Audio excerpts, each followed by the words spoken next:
These images show the IJN super battleship Musashi. During the October 24, 1944 Battle of Leyte Gulf, the Japanese Center Naval Force came under attack from 6 U.S. Navy aircraft carrier-based planes. During this attack, it was struck by 17 bombs and 19 torpedoes. Surprisingly, it remained afloat 4 hours after the sixth and last attack. The Navy was dumbfounded how the battleship could sustain such an attack and manage to stay afloat. They investigated the attack and summarized their findings. The intent of this video is to review the bomb and torpedo attacks, the 3 reasons why the battleship was so resistant to these attacks, and the Navy lessons applied to the sinking of Musashi's sister ship, the Yamato, 6 months later.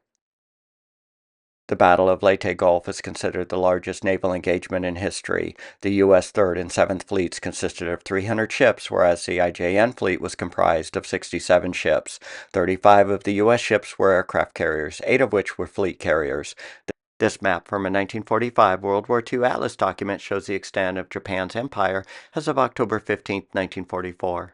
The Philippine island of Leyte is shown here, with the caption, U.S. forces landed on Leyte on October 20, 1944. This map shows the position of Japanese forces from October 22nd through the 24th, 1944, from a declassified March 1945 U.S. Navy document reviewing the combat experiences during the Battle of Leyte Gulf. The IJN's northern force is here, center force is here, and southern force is here.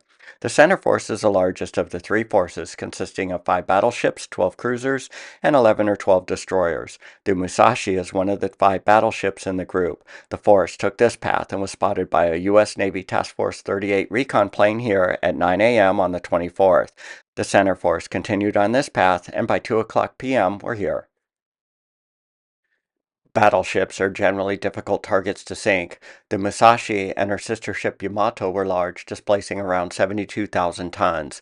U.S. naval intelligence underestimated their displacement by 40%.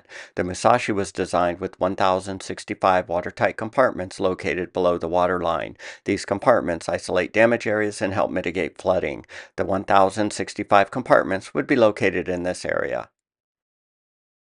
Musashi was also heavily deck armored to resist bomb and projectile penetrations. Bombs must detonate below the waterline to be effective.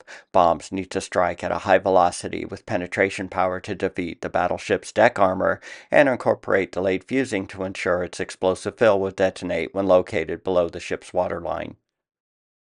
This image shows a cross-section of Musashi's hull. The second deck is armored with a thickness of 7.9 to 9.1 inches. This deck is roughly 20 feet below the main deck. U.S. Naval Intelligence estimated this deck to be 5 to 7 inches thick, as discussed in this 1944 Joint Army-Navy document on bombs and fuses. To effectively attack this type of battleship, it was recommended that dive bombers use 2,000-pound general-purpose bombs fused to detonate 0.025 seconds after contact, or a high-altitude attack with a 1,600-pound armor-piercing bomb fused to detonate 0.08 seconds after contact. To attain detonation below the waterline, the 1,600-pound armor-piercing bomb should be dropped from an altitude of 14,000 feet or higher. The higher altitude is required to give the bomb the speed needed to penetrate through the estimated 5 to 7 inch thick armored deck. This document was released 6 days before the Musashi attack. This aircraft after-action report describes the loadout for the planes attacking the battleships during the October 24, 1944 mission. These 3 rows detail the attacks on the Musashi. Bombing was conducted with the Mark 8 gun sight, seen here in this image. Musashi's displacement was estimated at 42,000 tons, well below its actual displacement of around 72,000 tons. 2 F-6F Hellcats from VF-15 strafed the battleship with the goal of suppressing the ship's AA fire.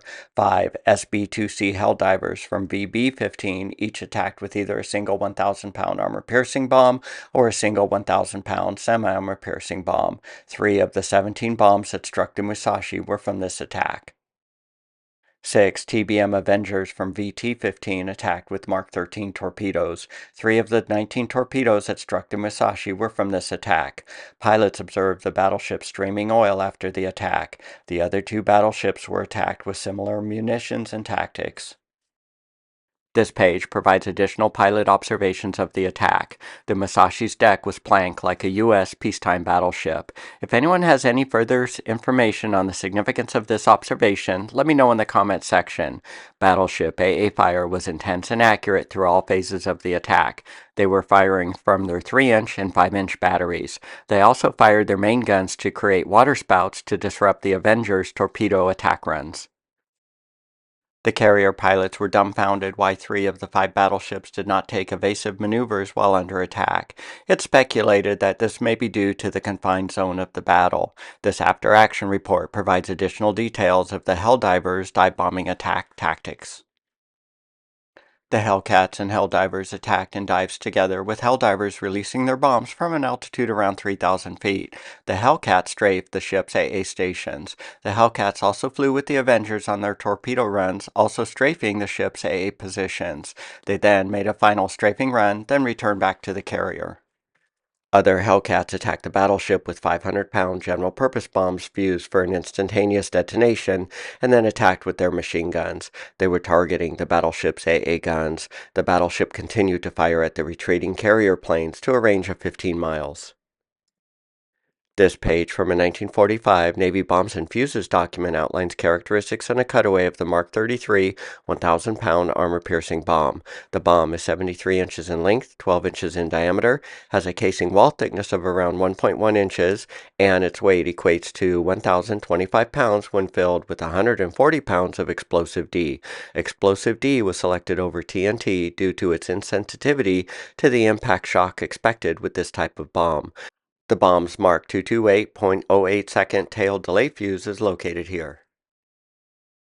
This chart relates the armor thickness a bomb can penetrate based on its type, size, and release altitude. A 1,000-pound armor-piercing bomb released at a speed of 350 knots at an altitude of 3,000 feet can penetrate 4 inches of armor. Neither a semi-armor-piercing nor an armor-piercing bomb can penetrate Musashi's 7.9-inch thick second armored deck under any dive release circumstances. The bomb will detonate here above the waterline. This is considered an ineffective attack. This page from a 1946 Navy document investigating the sinking of the Musashi describes the damaging effects of the bomb strikes. None of the bombs that struck the Musashi penetrated deeply into the ship. To be effective, bombs must detonate below the ship's waterline.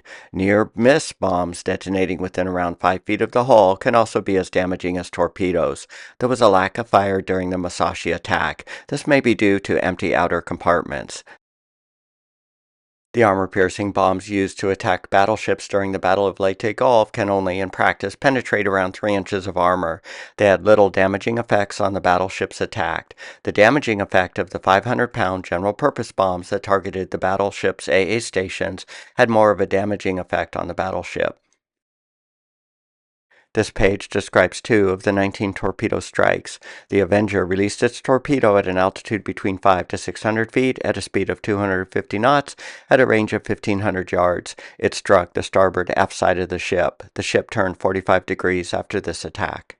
Another Avenger attacked the Musashi with a torpedo. The torpedo ran hot, and he believes he hit the battleship. The torpedo was released from an altitude of 650 feet at a plane speed of 240 knots at a distance of 1,800 yards from the ship. It struck on the port side of the battleship. This page from the U.S. aircraft carrier Enterprise summarizes its participation during the Battle of Leyte Gulf, lists the expenditure of ordnance, and its assessment of the Mark 13's torpedoes' performance. During the October 24th battle, the Enterprise-based carrier planes attacked the center force ships with 8 torpedoes, 20 1,000-pound semi-armor-piercing bombs, and 24 500-pound semi-armor-piercing bombs. The Mark 13 torpedoes performed excellent without their ringtails. All 20 dropped except for one made hot straight runs. This included a torpedo that was released at an altitude of 1,200 feet at a speed of 300 knots, many strikes claimed. There is 0 chance of the semi-armor-piercing bombs penetrating Musashi's deck armor. The 8 torpedoes that were launched at the Yamato-class battleships on the 24th were set to run and strike at a depth of 12 feet. This is likely striking not deep enough given the battleship's torpedo protection belt location. The next day, the torpedoes were set to a deeper 16-foot run with better results. The torpedoes that attacked the Yamato battleship 6 months later were set to run at an even deeper depth of 18 to 22 feet. It is believed the amount of explosive fill and depth setting was effective in defeating its torpedo defensive system. The Yamato was struck by 11 torpedoes versus 19 for the Musashi. The Musashi was also struck by 16 or 17 bombs, none of which contributed to its sinking.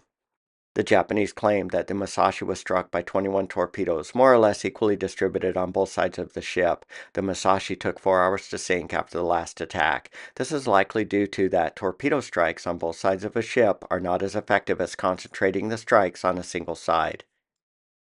In contrast, her sister ship, the Yamato, was hit by at least 9 deeper running torpedoes, the majority of which struck on the port side of the battleship. The Yamato capsized 20 to 30 minutes after the last attack. In summary, the semi-armor-piercing and armor-piercing bombs were ineffective in penetrating Musashi's armored deck. None of the bombs detonated below the waterline. They possessed small explosive fill. The Navy should have attacked with large, instantaneously fused general-purpose bombs. The torpedoes ran too shallow at 12 feet. They should have ran at 20 feet to defeat the battleship's torpedo protection system. The torpedoes struck roughly equally on port and starboard sides. The Avenger should have concentrated the attacks on one side only. Maybe if the attack on the center force was more effective, Taffy 3 would not have been attacked the next day. If you found this Musashi attack evaluation video interesting and informative, please consider supporting the channel by liking, commenting, and or subscribing to World War II U.S. Bombers.